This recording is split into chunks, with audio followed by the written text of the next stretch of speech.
فرماتا ہے کہ انا انزلناہ فی لیلۃ القدر، بے شک ہم نے اس قرآن کو شب قدر میں نازل کیا۔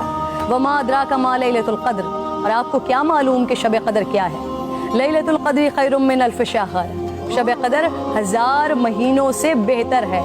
تنزل الملائکۃ والروح فیہا باذن ربہم من کل امر، فرشتے اور روح اس میں اپنے رب کے اذن سے ہر حکم لے کر اترتے ہیں۔ سلام ہی حتی مطلع الفجر، وہ صبح روشن ہونے تک سلامتی کی رات۔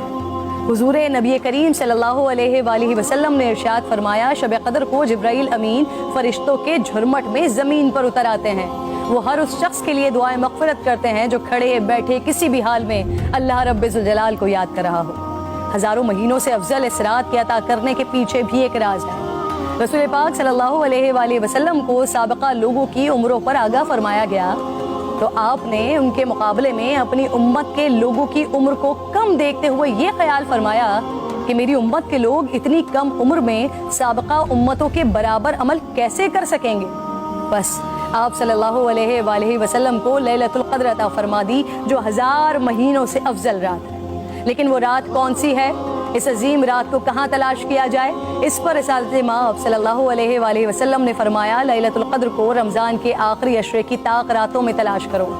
اس رات کے مخفی رکھنے میں بھی حکمتیں ہیں ناظرین۔ اگر لیلۃ القدر کو مخفی نہ رکھا جاتا تو لوگ بس اسی رات کی عبادت پر اکتفا کر لیتے، اور اگر کسی انسان کی وہ رات عبادت سے رہ جاتی تو شاید اس صدمے کا ازالہ ممکن نہ ہوتا۔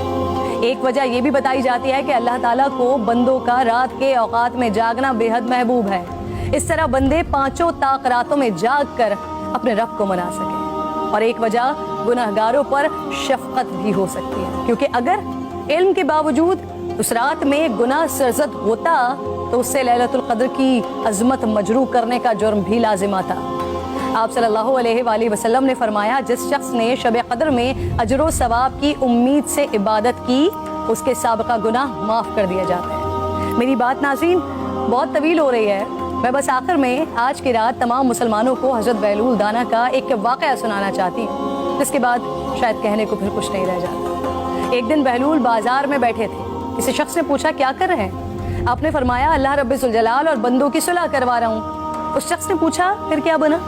آپ نے فرمایا اللہ تو مان رہا ہے، بندے نہیں مان رہے۔ اللہ اکبر۔ پھر کچھ عرصے بعد اسی شخص نے حضرت بہلول دانا کو قبرستان میں دیکھا تو پوچھا کیا کر رہے ہیں؟